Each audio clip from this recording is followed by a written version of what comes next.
Sekarang teman-teman sekalian kita akan bahas tentang lanjutan kisah tadi. 20.000 orang itu dibunuh oleh Dhu Nuwas, dan pada saat proses itu terjadi, kita akan bahas sekarang kondisi Yaman ya, setelahnya seperti apa yang terjadi. Saya tulis ini sebenarnya kisah Ashabul Fil dan berkuasanya pemerintah negeri Persia di negeri Yaman. Dari 20.000 orang yang tadi mau dibunuh oleh Dhu Nuwas itu, dan memang terbunuh semua, 19.999 mati semua, dibakar oleh Dhu Nuwas, karena tidak ada yang mau meninggalkan lagi agamanya.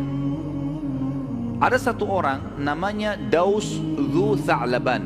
Daus Dhu Tha'laban ini selamat dari pembakaran api. Dia lari dikejar oleh pasukan Dhu Nuwas, berhasil lari sampai masuk di lautan. Begitu di lautan dia berusaha berenang sejauh mungkin, dan pasukan sudah tidak bisa lagi mengejarnya, akhirnya dia selamat. Daus Dhu Tha'laban ini berhasil menyeberang ke wilayah Afrika. Jadi kalau Jazirah Arab teman-teman sekalian, kalau telapak tangan saya, maaf, ini adalah Jazirah Arab, tentu di sebelahnya ada Afrika, gitu kan? Dan memisahkan itu Laut Merah. Jadi dia turun di Laut Merah, dia berenang aja terus, berhasil sampai ke wilayah Afrika. Karena memang itu memang jauh kalau jarak orang berenang, tapi kalau dengan perjalanan ada kapal itu dekat. Saya tidak tahu bagaimana prosesnya karena saya tidak temukan orang ini. Daus Dhu Tha'laban bisa berhasil tiba di Afrika. Apakah ada kapal yang lewat membawa dia atau dia tetap berenang? Intinya dia sampai ke Afrika. Tiba di Afrika ini teman-teman sekalian, dia mulai berpikir bagaimana caranya ini, bagaimana caranya supaya bisa membalas pembantaian orang-orang Nasrani yang ada di wilayah itu. Daus terus saja mencari jalan sampai akhirnya dia berpikir untuk mencapai wilayah Romawi. Dia belum tangkap nih, di Afrika ada Najasyi, dia tidak tangkap.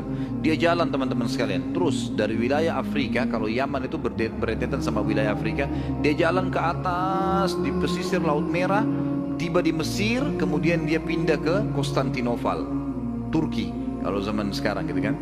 Itu dulu ada kerajaan, ada kaisar tinggal di situ, yang kata Nabi SAW, kalian akan membebaskan Konstantinopel, Konstantinia. Waktu itu di situ kaisarnya. Dia pergi ke sana lalu dia melapor, ceritanya begini, ceritanya begini. Kebetulan kaisar memang beragama Nasrani, dan yang dibunuh oleh Dhu Nuwas adalah agama Nasrani. Maka kaisar sempat marah pada saat itu. Dicari informasi benar, ternyata betul ada pembantaian, tersebar berita itu. Maka kaisar tahu dia terlalu jauh kalau dia mau ke Yaman. Dia mengirim surat dan mengirim Daus ini, Dhu Tha'laban, bertemu dengan Najasyi di Afrika. Kembali lagi kamu ke Afrika, saya bawa pasukan mendampingi kamu, bawa surat saya ini ke Najasyi. Dibawalah. Najasyi waktu tahu berita itu marah dia. Bagaimana bisa ini si Dhu Nuwas yang sudah meninggalkan agama Yahudi, plus lagi dia mengaku Tuhan, lalu membunuh orang-orang Nasrani sampai 19.000 sekian orang. Maka dia pun membentuk pasukan. Pasukannya teman-teman sekalian itu disuruh masuk menyerang Yaman dan dipimpin oleh 2 orang. Salah satu dari 2 nama ini antum sangat kenal namanya, Iryad dan Abraha. Jadi Iryad ini kepala panglima perang. Abraha yang nanti bentuk pasukan gajah nyerang Mekah, itu adalah wakilnya Iryad, diutus oleh siapa? Najasyi, untuk menyerang Yaman, menyerang Dhu Nuwas. Tangkap gak ini? Sayang kalau tidur nih informasinya. Walaupun alhamdulillah masya Allah sudah tidak ada yang tidur ya. Jadi teman-teman sekalian, berangkatlah pasukan Najasyi dipimpin oleh Iryad dan Abraha. Untuk apa? Nyerang Dhu Nuwas.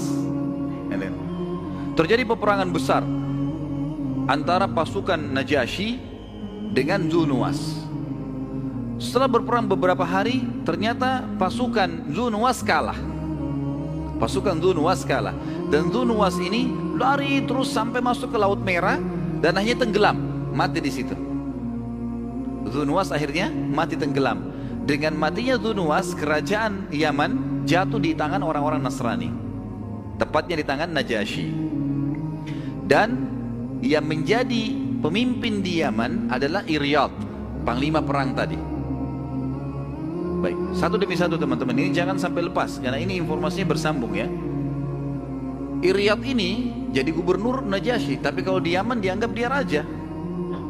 Zalim orangnya, Iryad ini. Suka mengambil haknya orang, menindas, bahkan orang pasukannya sendiri dari Afrika itu ditindas sama dia. Zalim. Abraha orangnya baik.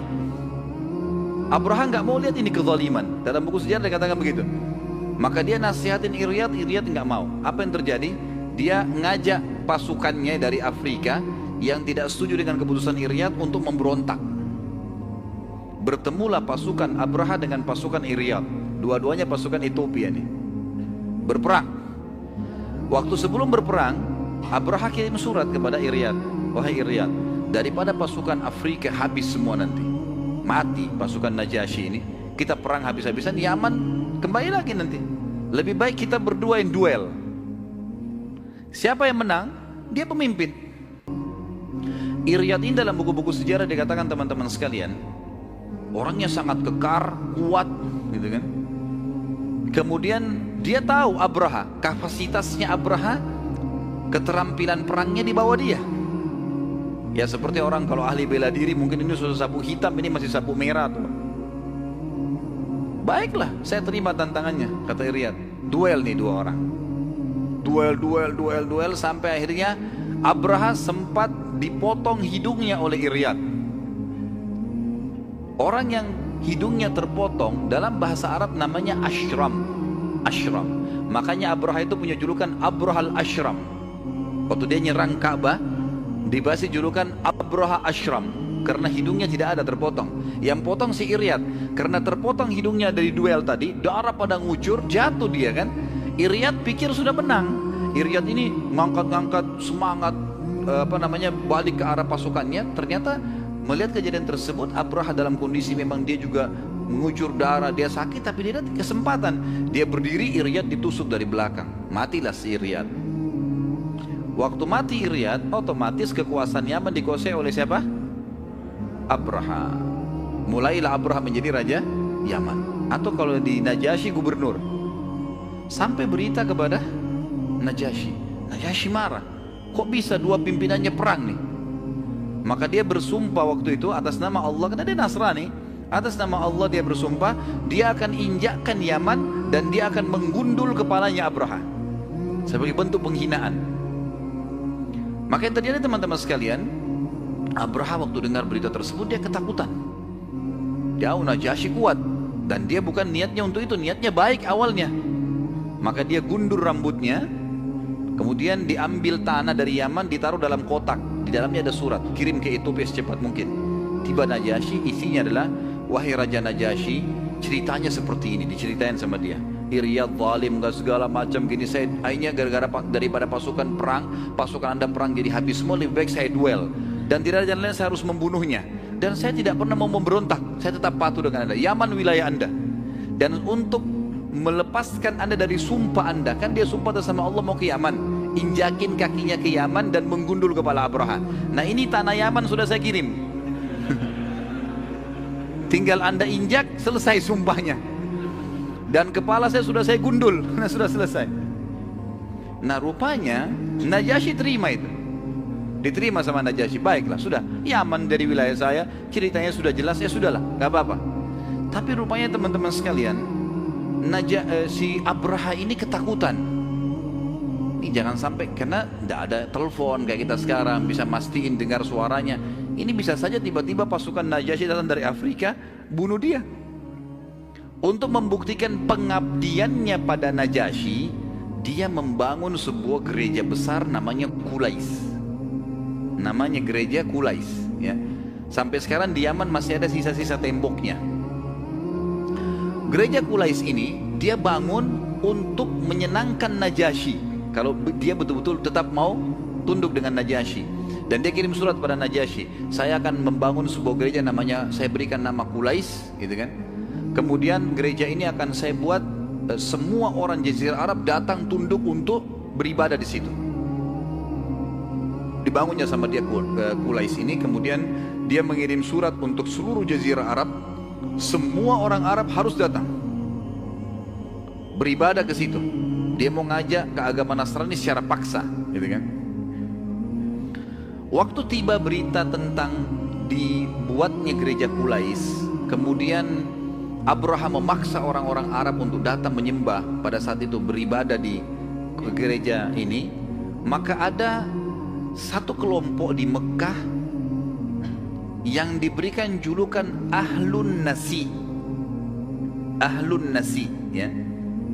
Nasi ini teman-teman artinya menerlambatkan sesuatu.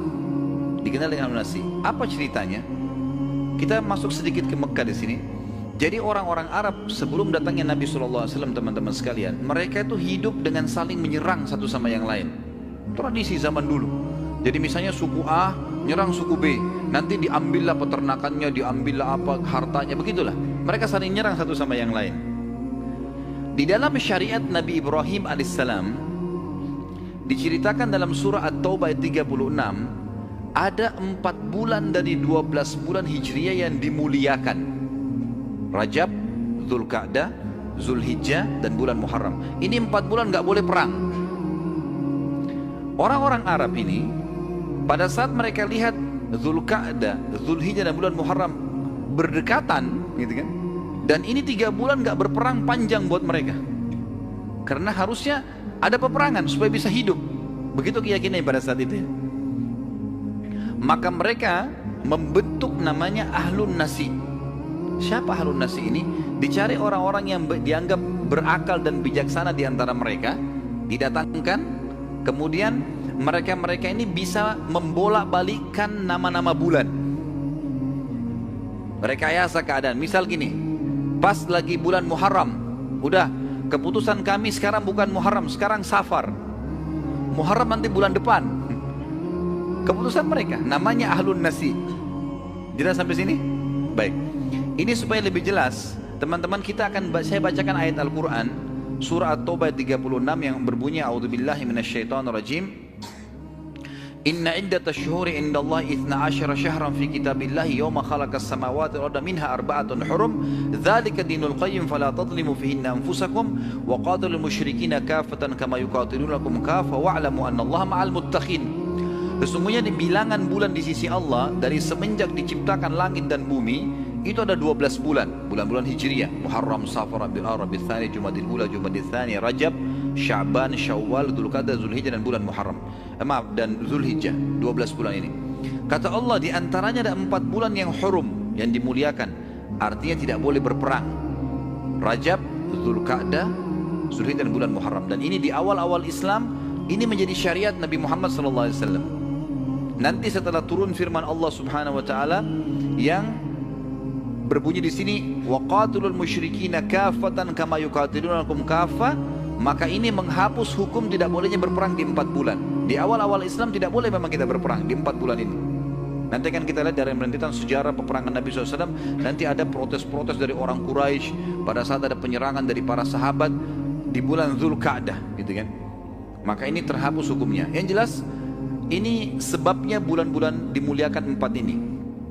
Kemudian Allah Subhanahu wa taala juga menceritakan tentang Ahlun Nasi yang tadi saya bilangin, yang bisa punya wewenang untuk membolak-balikkan nama bulan.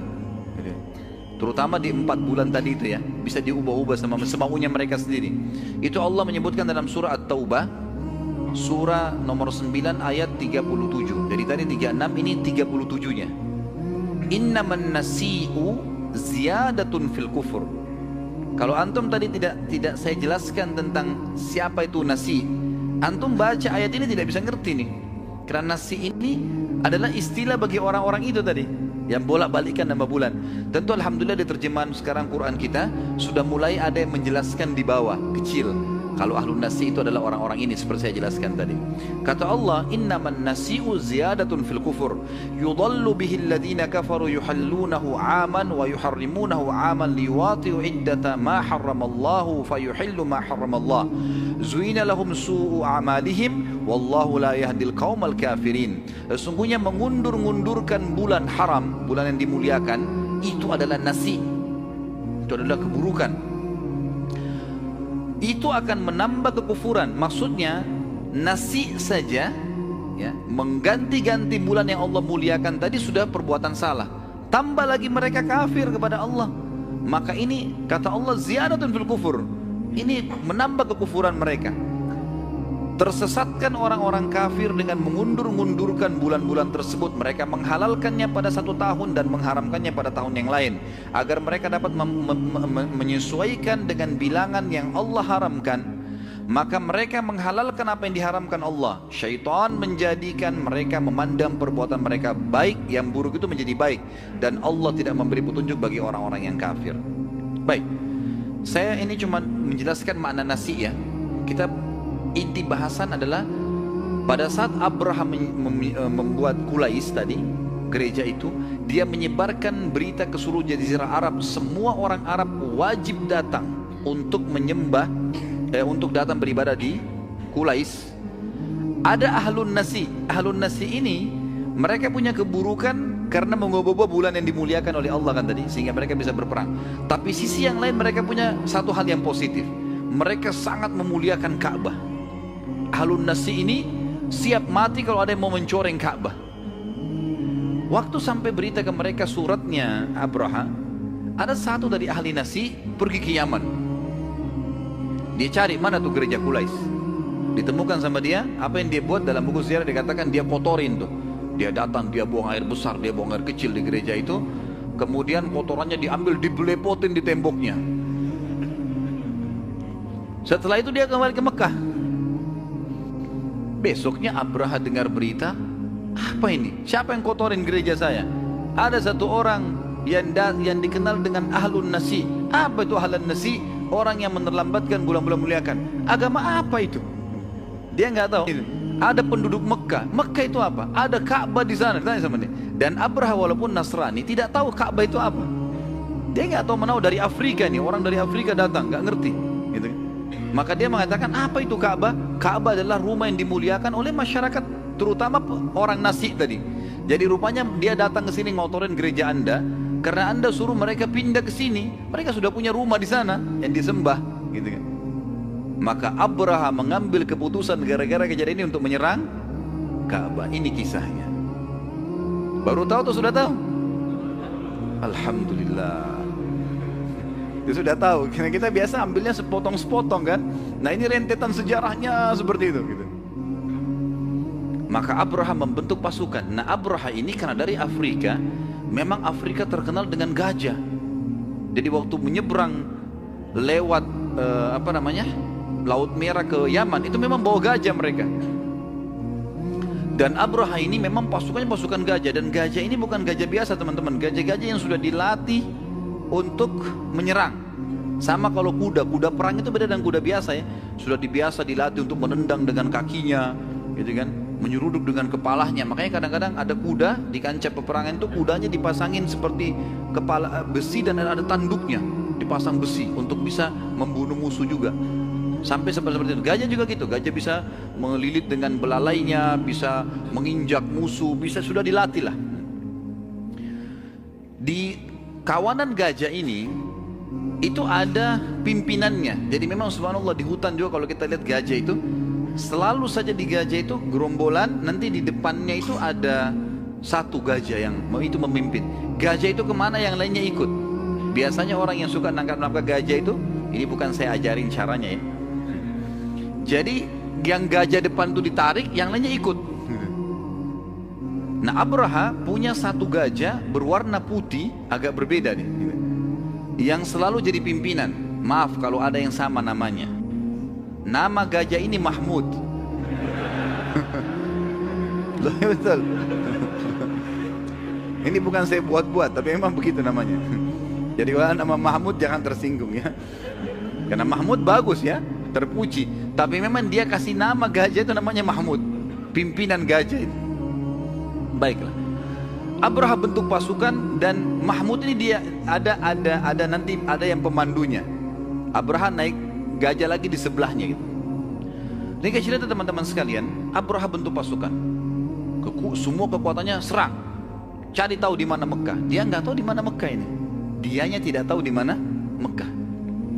Maka dia jalan terus. Pada saat dia jalan teman-teman sekalian, dan orang-orang Arab tahu kalau Abraha keluar ini mau menyerang Mekah, dan rata-rata seluruh jazirah Arab memang memuliakan Ka'bah pada saat itu, walaupun mereka ada yang penyembah berhala, gitu kan. Mereka tetap pergi haji, mereka tetap umrah, jalankan syariat Nabi Ibrahim, tapi mereka musyrik. Mereka masih menyembah-nyembah berhala, jadikan perantara dengan Allah Subhanahu wa Ta'ala. Pada saat itu ada beberapa suku-suku Arab yang coba menghadang pasukan Abraha. Di antaranya ada satu pimpinan suku Arab yang pertama keluar, namanya Dzunafar. Dzunafar ini keluar dengan pasukannya, kemudian coba menghalang tapi tidak besar, dikalahkan oleh Abraha. Dan akhirnya Dzunafar ditawan, diikat, dibelenggu, dibawa. Kemudian keluar lagi dari suku Huthum, ya. Suku ini kemudian juga berusaha untuk menyerang, dipimpin oleh Nufail, tapi juga tertawan. Sama Nufail sama Dzunafar ini Dzunafar ini tertawan. Sampai akhirnya karena kedua kepala suku ini sudah tertawan, dan bagi orang-orang Arab, jazirah Arab, dua orang ini, Dzunafar sama Nufail, adalah orang yang kuat di mata orang-orang Arab. Kalau ini aja kalah, apalagi kita. Sampai pasukan Abraha tiba di wilayah Taif.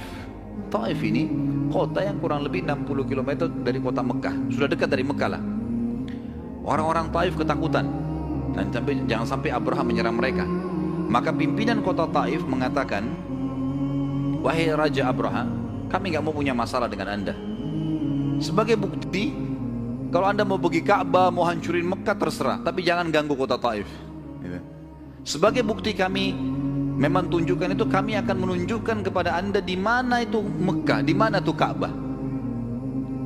Lalu diiklankanlah di kota Taif, siapa yang mau menunjukkan pasukan Abraha Mekah. Orang-orang semua tidak ada yang mau, karena mereka tahu ini rumahnya Allah, Ka'bah, biar bagaimanapun tahu kan gitu.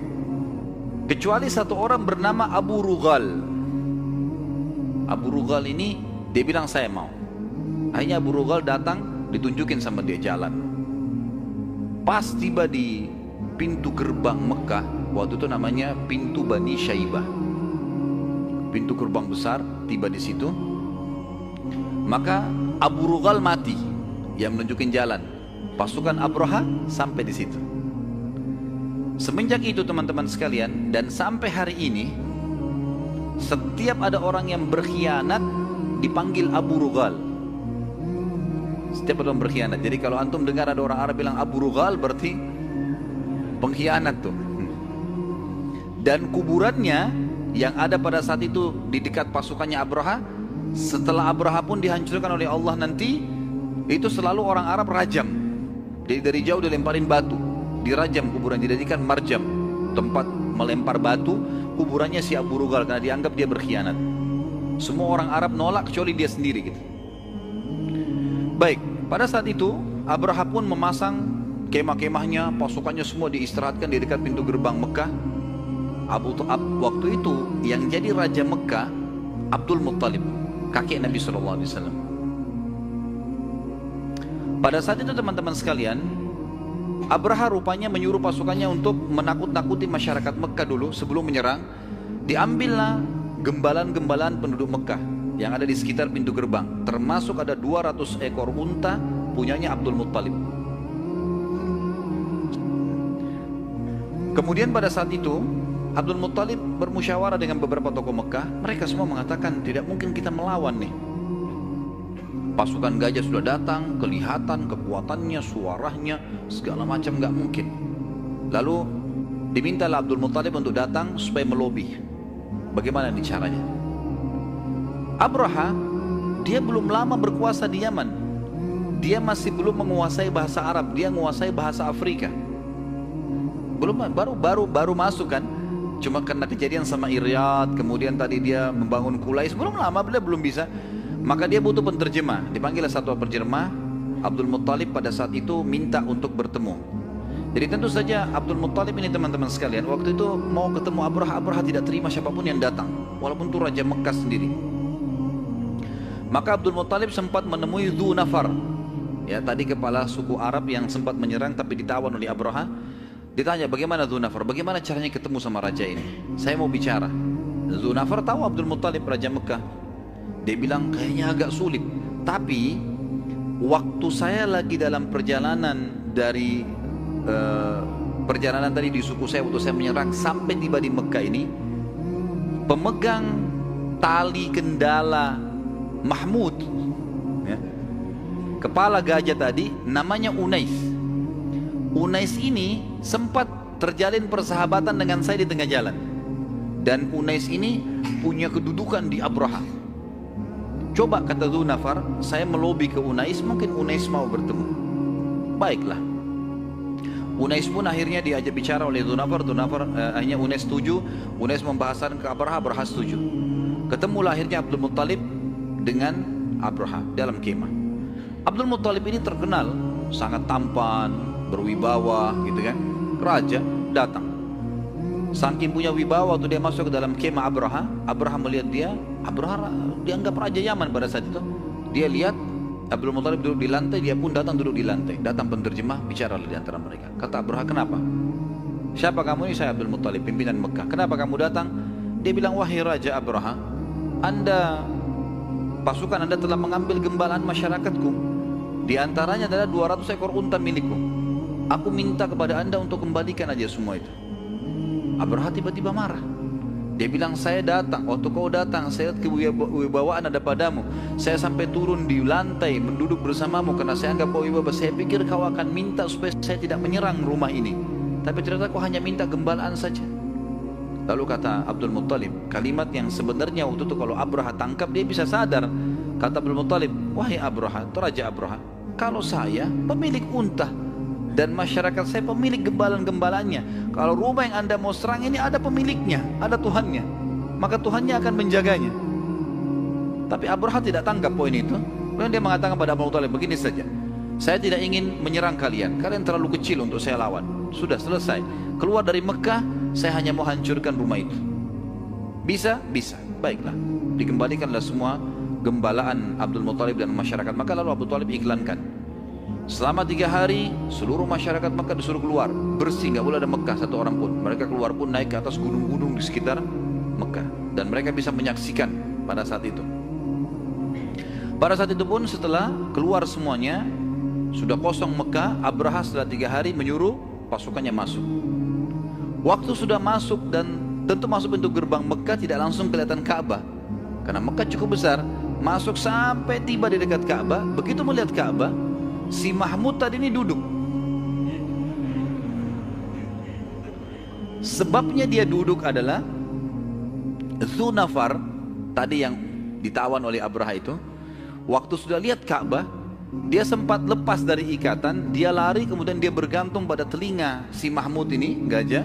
Kemudian dia mengatakan, wahai Mahmud, ubruk itu duduklah, ini rumahnya Allah yang mulia. Lalu dia teriak lagi, wahai Mahmud, duduklah, ini rumahnya Allah yang mulia. Tiba-tiba Mahmud itu duduk, si gajah itu duduk. Setiap kali didorong, dipukul, nggak mau berdiri. Tapi kalau diarahkan ke Yaman, mau. Kalau kembali lagi mau, tapi kalau nyerang ke depan tidak mau. Dan karena dia duduk, semua gajah yang lain duduk. Ini kan pimpinannya. Nggak mau, yang lain tidak mau bergerak. Kalau ini bergerak, baru bergerak. Maka yang terjadi adalah karena mereka terus ngotot, Abraha suruh sampai dalam beberapa asar disebutkan mereka tusuk sampai kulitnya si Mahmud itu berdarah, paksa berdiri nggak mau. Dalam kondisi seperti itu, maka karena mereka ngotot, yang disebutkan dalam riwayat, ya saya sudah tidak tahu lagi masalah kita Dzunafar dan Nufail, mereka kemana, mereka selamat tidak, tapi yang jelas mereka melihat dari kejauhan langit sangat gelap, dan pada saat itu banyak sekali jumlahnya. Begitu mendekat baru mereka tahu ternyata burung, dan kita sudah tahu burung ababil, ya, diberikan nama ababil oleh Allah SWT sendiri dalam Al-Quran. Maka datanglah pasukan burung ini yang membawa batu-batu dari neraka jahanam. Sebagian riwayat menyebutkan batunya lebih kecil daripada bijinya kurma, batu-batu yang kecil, ya. Dan batu itu setiap burung memegang satu cengkraman, satu jadi 2, dan dilepaskan. Dan itu kalau kena kepalanya pasukan Abraha atau gajahnya tembus sampai ke perutnya. Batu itu, karena itu dari neraka jahanam memang. Lewat di atas itu lalu kemudian menghujani mereka. Maka tidak satu pun selamat, termasuk Abraha sendiri mati pada saat itu. Maka semenjak kejadian Abraha tadi, secara otomatis ya, Ka'bah makin diagungkan oleh orang-orang Mekah sampai mereka menjadikan istilah hancurnya pasukan Ka'bah, pasukan gajah ini sebagai perhitungan tahunan. Jadi mereka selalu mengatakan tahun gajah, 1 tahun setahun gajah, 2 tahun, 2 hari, 5 hari, 10 hari. Jadi tahun gajah dijadikan tolak ukur. Dan Nabi SAW lahir di tahun gajah itu.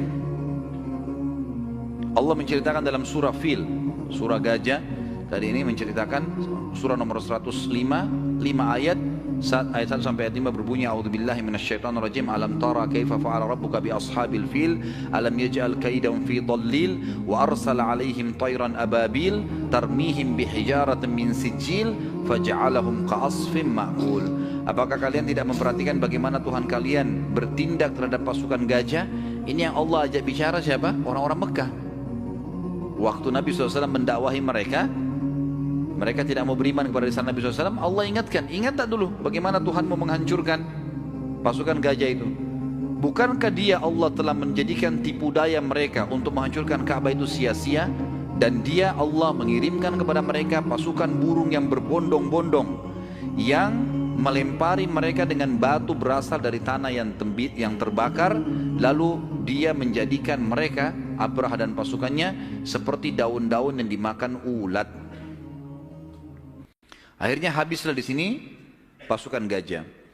Dan kita lanjutkan, masih berlanjut historinya teman-teman sekalian.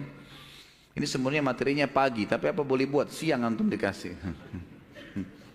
Hah? Masih bernafas nggak di belakang tuh?